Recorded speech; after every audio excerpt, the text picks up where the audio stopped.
सोचिए अगर भारत लोहे का बादशाह बन जाए तो क्या हो सकता है। अनिल अग्रवाल कहते हैं, चीन को भी पीछे छोड़ सकते हैं। भूमिका, लोहा है तो मुमकिन है। हर चीज की बुनियाद मजबूत होनी चाहिए, और जब बात बुनियाद की हो तो लोहा यानी आयरन सबसे पहले आता है। अब जरा सोचिए, जिस देश में लोहा जमीन के नीचे खजाने की तरह भरा पड़ा हो, वो देश अगर उसका पूरा इस्तेमाल करे तो क्या क्या नहीं कर सकता। वेदांता ग्रुप के चेयरमैन अनिल अग्रवाल का मानना है कि भारत आयरन ओर के मामले में चीन और ब्राजील को भी पीछे छोड़ सकता है और दुनिया का दूसरा सबसे बड़ा उत्पादक बन सकता है। और ये कोई सपना नहीं है, आंकड़े, जमीन और मेहनत सब हमारे पास पहले से है। 1. भारत में कितना लोहा है? भारत के पास 33 बिलियन टन आयरन ओर का भंडार है। ये दुनिया के गिने चुने देशों में सबसे ज्यादा है। अनिल अग्रवाल का कहना है कि अगर हम चाहें तो हर साल 700 मिलियन टन आयरन ओर का उत्पादन कर सकते हैं। कुछ आंकड़े, 2023 से 24 में 275 million ton iron ore production. 2024 से 25 अप्रैल से जनवरी तक 3.5% की ग्रोथ देखी गई। मतलब साफ है, भारत धीरे धीरे रफ्तार पकड़ रहा है। 2. कौन कौन से राज्य हैं लोहा समृद्ध? अब ये जानना जरूरी है कि ये खजाना कहां कहां छुपा है। ओडिशा कुल उत्पादन का 54% हिस्सा, कर्नाटक 16%, छत्तीसगढ़ 15%। क्या फायदा होगा इन राज्यों को? आज ये राज्य देश की प्रति व्यक्ति आय से पीछे हैं।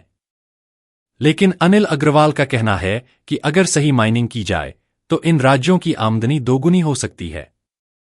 सोचिए, जो राज्य आज विकास के लिए जूझ रहे हैं वो कल देश के सबसे अमीर राज्यों में गिने जाएंगे। 3. आयरन ओर का देश के लिए क्या मतलब? आयरन ओर यानी लोहा देश की रीढ़ की हड्डी है। ये सिर्फ एक खनिज नहीं बल्कि हर सेक्टर की जरूरत है। घरों की नींव सरिया स्टील से बनती है। गाड़ियां बॉडी, इंजन, सब में स्टील। मोबाइल फोन अंदर की चीजें स्टील और आयरन से बनी होती हैं। रेलवे से लेकर रॉकेट तक हर चीज में लोहा है। यानी अगर हमारे पास लोहा है तो विकास के रास्ते खुल जाते हैं। 4. कौन कौन सी कंपनियां बना रही हैं भारत को आयरन हब? इस मिशन में कई बड़ी कंपनियां काम कर रही हैं। NMDC, national mineral development corporation, SAIL, steel authority of India limited, Tata steel, Odisha mining corporation और खुद वेदांता ग्रुप, जिसकी Sesa Goa iron ore subsidiary Goa, Karnataka और ओडिशा में काम कर रही है। ये कंपनियां मिलकर भारत की माइनिंग इंडस्ट्री को दुनिया के टॉप पर ले जाने में मदद कर रही हैं। 5. तो अभी क्या जरूरत है? अब सवाल ये उठता है, अगर सब कुछ है तो फिर क्यों नहीं हुआ अब तक? 3 बड़ी जरूरतें। नीतियां, पॉलिसीज, आसान और साफ सुथरी माइनिंग पॉलिसी होनी चाहिए। टेक्नोलॉजी, आधुनिक मशीनें और प्रोसेस अपनाने होंगे। स्थानीय समर्थन, जिन इलाकों में माइनिंग होगी वहां के लोगों को फायदा मिलना चाहिए। अगर ये 3 बातें ध्यान में रखी जाए तो भारत के लिए आयरन माइनिंग से आने वाले 10 साल सोने से भी कीमती हो सकते हैं। 6. ग्लोबल मार्केट में भारत की क्या स्थिति है?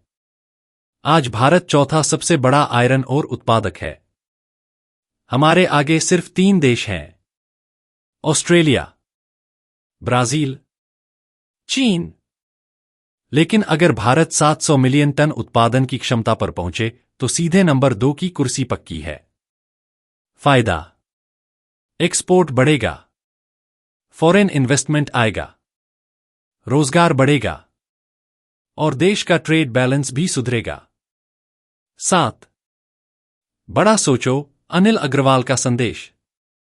अनिल अग्रवाल बार बार एक बात दोहराते हैं, हमें बड़ा सोचना होगा, तभी बड़ा बनेगा भारत। उनका मानना है कि अगर हम अपने खनिजों का सही इस्तेमाल करें तो छोटे राज्य बड़ी अर्थव्यवस्थाएं बन सकते हैं। मल्टीनेशनल कंपनियां भारत में निवेश करेंगी और भारत को विश्व शक्ति बनने से कोई नहीं रोक सकता। निष्कर्ष, भारत बन सकता है आयरन टाइगर। भारत के पास सब कुछ है, जमीन के नीचे खजाना, मेहनती लोग और बढ़ती हुई कंपनियां। बस जरूरत है एक बड़ी सोच और एक साफ नीति की। अगर ये सब जुड़ गया तो भारत न सिर्फ चीन को पीछे छोड़ेगा बल्कि एक दिन ऑस्ट्रेलिया के बराबर भी खड़ा हो सकता है। CTA call to action. अगर आपको ये जानकारी पसंद आई तो वीडियो को लाइक कीजिए, अपने दोस्तों और परिवार से शेयर कीजिए और चैनल को सब्सक्राइब करना न भूलें ताकि ऐसी और भी जानकारी आप तक सबसे पहले पहुंचे।